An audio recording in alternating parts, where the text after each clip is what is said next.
Hi vinyl community, John back again. Those of you that have watched and subscribed to my channel for a while will know that I've had a series called My Hard Rock and Heavy Metal, where I show basically my hard rock and heavy metal records. I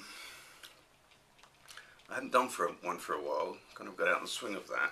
The last one I did, I believe, was the end of the O section, which essentially was my collection of Ozzy Osbourne records. So now I'm sitting down to go on from there now. It'd be good to catch up with this. At the moment I'm listening to Black Sabbath. I thought that was that, since, yeah, just mentioned Ozzy Osbourne. Put that to one side. The first record I'm going to show in this video is Quiet Riot Metal Health. I think this is their second album, second or third. Actually, I think it's their third album. Yeah. 1983, so it's a good vintage. It's just on Epic. And what can I say about them? Well, I guess most people know about Quiet Riot, don't they? I was struck recently by, I think it was Cloudy Mulder spoke about Quiet Riot 3. He sort of scoffed at it, which surprised me. Here, I've got it here. I always considered it quite a good record. And I didn't really quite understand his sort of disdain for it. I put it on again just before I, sat down to make this video, and I guess I can see where he's coming from. Maybe there's a thread going around in the VC at the moment about 80s records that suffer from 80s production. This would probably be a very good candidate for that, because it is very commercial. Of course, earlier on in Quiet Riot's career, they've got more of a metal edge. By the time they get to here, yeah, it's sort of keeping up with the LA scene and the sort of big hair bands. Bon Jovi are making strides. Motley Crue and Poison are kind of, big stars. So I guess it makes sense for them to sort of aspire to latch onto that and to jump on that bandwagon. Anyway, it's not a bad record, but it is very commercial and it's got a definite sort of 80s hair metal feel to it. This next band is a band called Rage. Now, Rage are a British band, were a British band. This is their second album called Nice and Dirty. What I find interesting, it's on the French label Carrier. That cover, it almost speaks "Smell the Glove," don't you think? it's so Spinal Tap in some kind of way. They only made 3 albums. This was the middle one, and I think they're probably, I suppose you'd probably list them more as being hard rock than heavy metal. But I mean, for a British band to be out at that time, when did this come out? 82, I think, or 84. 82. You'd have thought that they'd have been sort of quite well tied in with the whole new wave of British heavy metal, and I guess they were probably at some point mixed in with that, but I don't know if you would sort of list these as being new wave of British heavy metal. Still got an interesting record nevertheless.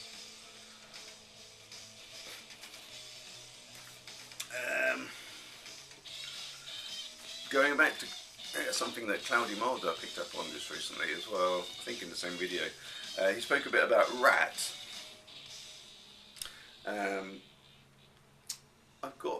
I had had 2 rap records, and I wrote to them and said that, you know, I had a couple of rap records for a while. Never really paid them much attention. Times that I've listened to them, I've always felt that they're a bit cliched. Like they do all the things that American hair bands were expected to do, but they didn't have any kind of USP. There was nothing unique about them. That was my feeling about it, but Cloudy seemed to think differently, so I thought, well, I better go back and give them another listen. So that's, I think this is their third album. The other one of theirs I've had is this, what was that one called? Invasion of Privacy. I bought it at the time. This is our price. I didn't pay £5.99 for it. I bought it in a sort of a sale when they were clearing out the vinyl before they just only started to stock CDs. So I think I paid about 50p for it. So there you go, generic cover. And just recently, just this last week, I come across this album, which is their first album, out of the cellar. It's so new, it still has the price tag on it that I haven't taken off. I didn't go out looking for this. I just sort of, you know, stumbled upon it while I was browsing, like you do. And so I grabbed it because I knew that this was coming up, and it might be good to become familiar with their first record. It's on Atlantic. There you go. Do I still feel the same way? Yeah, I do. I must admit, I put these 3 records on, trying very hard to sort of listen out for the bit that's so great about them that people often rave about, but I just can't find it. I guess you just have to really put some time in with it. I'll have to come back to them again.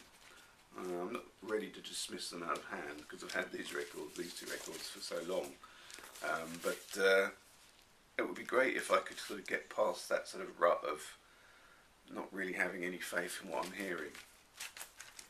Anyway, so that's my Rat records. I've shown this one before, Razor Baby. I believe it's an American band, and people often comment on, you know, it's quite a striking album cover. Can I tell you about them? Yeah. Look at that label, Heavy Metal America.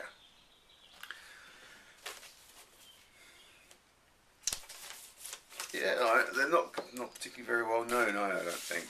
An unusual record, but yeah, it's your regular sort of heavy metal stuff. Robert Stephan on guitars, and Richie Stephan on guitars, and everybody else is listed as additional musicians. So it's basically a dual guitarist album with some session musicians that do all the rest of it. Yeah, it's okay. It's not brilliant. I keep it because it's just a bit unusual, I suppose. I think this is the only album they actually did as well. I can't see that there's any more. But next one, Riot, Restless Breed. This is a great band. At least the records I've heard. This is the only one of theirs that I have. This is the back of the album. They're an American band as well.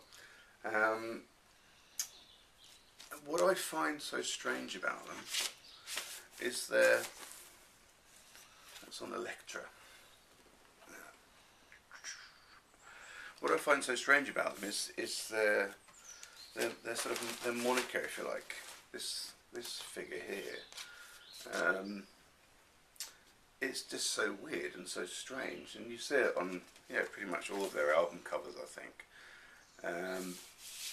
in a similar way, it's sort of a bit like that budgie sort of moniker, where they've got a budgie's head on a person's body, often riding a horse. This is some kind of a rodent-looking type animal on a person's head, on a person's body. Sorry. I don't think it works particularly very well, and I can't really see what's so sort of heavy metal about it that made them feel they wanted to have it. Now, I'm going to say something, and the British people of my age will understand this. What this looks like, it looks like, if you look on this side, it looks like Jimmy Cranky. Yeah, from the Crankies, 80s comedy duo, children's comedy duo. If you look on this side, it looks like Gordon the Gopher from the Broom Cupboard, Philip Schofield's children's BBC puppet sidekick. I'm going to do a little rendition of basically how it looks like this.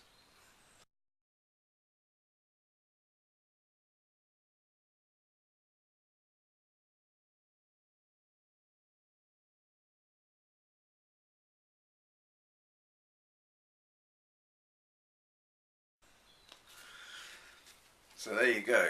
Yeah, great band. I think I'm even going to put this on actually, so you can get a feel of the edge of it. Okay, so this is the first track on this album, called Hard Loving Man. Something I forgot to say about this is this band. I'm looking at their back catalogue. I think this is about their third album, and it's, I'm sure it's 1982, and it's definitely got that 1982 sort of metal edge to it, which is quite pleasing. Their first album, as far as I can see, came out in '77, and 70s metal, yeah, I guess some people are a bit dismissive of it, but the first album by them, although it was made in '77, sounds like it's a real sort of 1981 type, record. I don't know how inspired they were by whatever was going on in the UK at the time, but definitely comparable, I think, with a lot of the newer British heavy metal bands. So, next record is Rock Goddess. Now, these are a new wave of British heavy metal band. Really good record, this. Had it quite some time. It's just on A&M. What can I tell you about this? Apart from it having a real sort of beautiful cover, it's got the price. Well, is that a price tag on here? I bought that in Sweden a long time ago. And it's one of those price tags where I don't want to take it off because I don't want to sort of tear the cover. Yeah, I should get some chemical and sort of rub it off sometime, but I just haven't got around to it yet. What I like about this is that I guess, yeah, it's hard not to kind of compare them to Girls' School, which also is an all-female band.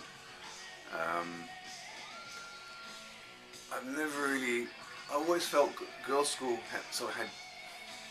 they paid too little attention to vocals, and they didn't really have much in the way of sort of memorable melodies. That's my view of Girls' School. Whereas Rock Goddess, they did. They actually kick ass with their sound, and they've got sort of really, I want to say tuneful. It doesn't really sound very good with heavy metal, does it? But they've just got songs and melodies that you sort of kind of get pulled into. With Girls' School, I always felt that you had to kind of, I don't really mean to sound like a misogynist, but girls' school, I always felt that you had to kind of give them a chance because they were girls. I know that sounds terrible, I don't mean it to sound terrible, but whereas this record, this band, you don't have to give them a chance. I mean, they're pulling you in right from the word go. Great album, recommend this one if you haven't got it. And the last one I'm going to show in this little video is a French guy, Patrick Rondat. He is a French guitarist. Funnily enough, an album here with just two people listed as being players. It's Patrick Rondat here, who plays all guitars, and this guy, Christian Namour, plays drums. So, and apparently there's no other musicians included on the record. So there you go. I've had this record. I bought this when it came out. I used to be really into the sort of neo-classical shredders, like your Ingram Malmsteens and people like that. And this came out in '89, and I sort of read about it in Raw. And rushed out and got it, and I wasn't disappointed. It was actually a very good record. It's got a sort of a sense of class about it. You know, a lot of these shredding albums, they're just people sort of wiggling up and down the fretboard all the time. And this guy actually, you know, has some quite sort of interesting and nice compositions to listen to. Okay, so that brings me to the end of my R section. So from here it will go on to S. So I'll see if I can do another hard rock and heavy metal video soon, and start on the S section, which is quite large. Right, thanks very much everybody. Check out my next video. Bye.